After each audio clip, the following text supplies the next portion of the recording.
মই জনতা ভৱনত কাম কৰোঁ আপোনালোকক চাকৰি লাগিব নেকি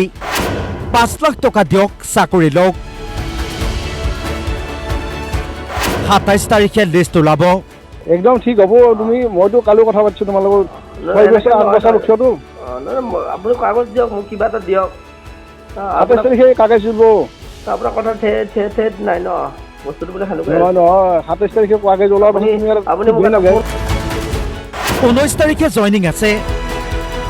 সেই 19 তাৰিখে একেলগে ওলাই যাম দে তাৰপৰা হয় নেকি আমাৰ ক'ত জইন হ'ব বাৰু এটা এইটো ডিষ্ট্ৰিক্ট ৱাইজ দিছে দাদা কাগজখিনি কেতিয়া পাম মই হেৰি 18 তাৰিখত আমি লৈ ল'ম তাতে লগ গুৱাহাটীত ডিপাৰ্টমেণ্টে তাৰিখ নিৰ্ধাৰণ কৰিছে মই অফিচতে বহি আছোঁ দৰং আৰু নগাঁও 21 তাৰিখ দৰং আৰু নগাঁও 21 তাৰিখ দিব নোৱাৰিব নেকি এইটো অফিচ কপি এইটো মই অফিচতে আছোঁ চাই আছোঁ তাৰ চাই পেলাই কৈ আছোঁ তোমাক শিৱসাগৰ যোৰহাট মৰিগাঁও 26 তাৰিখ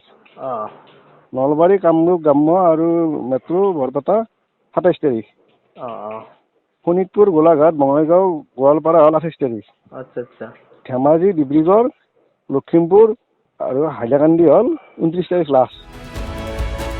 এয়া কোনো সাধাৰণ কামৰ বাবে তাৰিখ দিয়া ঘটনা নহয় এয়া চাকৰিৰ প্ৰলোভনেৰে ধন লৈ তাৰিখৰ উপৰি তাৰিখ দি আছে চাকৰি প্ৰত্যাশীক এইজন দ্বিজেন দাস জলসম্পদ বিভাগত চাকৰি দিয়া প্ৰলোভনেৰে কেইবা শতাধিক ব্যক্তিৰ পৰা ধন সংগ্ৰহ কৰি দিছপুৰ আৰক্ষীৰ জালত দ্বিজেন দাস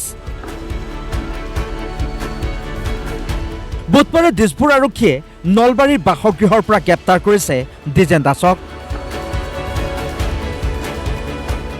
হাজো নলবাৰী কামৰূপ দৰঙকে ধৰি কেইবাখনো জিলাৰ একাংশ ব্যক্তিৰ পৰা দ্বিজেন দাস এণ্ড কোম্পানীয়ে সংগ্ৰহ কৰিছে কেইবা লাখ টকা নিজকে জনতা ভৱনৰ কৰ্মচাৰী বুলি পৰিচয় দিয়ে দ্বিজেন দাসে তাৰ পিছত ব্যক্তিগৰাকীৰ লগত সুসম্পৰ্ক গঢ়ি তুলি চাকৰিৰ প্ৰলোভন দিয়া আৰম্ভণি কৰে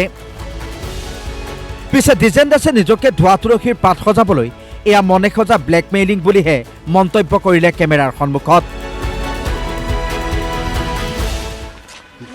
মই নাজানো এইবিলাক ব্লেকমেইলিং কৰিছিলোঁ ব্লেকমেইলিং কৰিছিলোঁ মিছা কথা মিছা কথা আপুনি হেৰি দিয়াৰ পৰা মিছা কথা আপোনাৰ ফোন ৰেকৰ্ডিংবোৰ আছে মিছা কথা মিছা কথা ফোন ৰেকৰ্ডিংবোৰ দ্বিজেন দাসক এই সকলো প্ৰবঞ্চনাত সহায় কৰিবলৈ এটা দলো সাজু কৰি ৰাখে সেই দলটোৰ সহায়ত প্ৰথমে বিভিন্ন ব্যক্তিৰ লগত চিনাকি হয় তাৰ পিছত সংগ্ৰহ কৰে ধন সেই ধনৰ পৰা কমিশ্যন দিয়ে তেওঁৰ দলটোত নিয়োগ হৈ থকা এজেণ্টক এজন প্ৰাৰ্থীৰ পৰা 4 পৰা 5 লাখ টকা সংগ্ৰহ কৰাৰ পিছত নিৰুদ্দেশ হয় দ্বিজেন দাস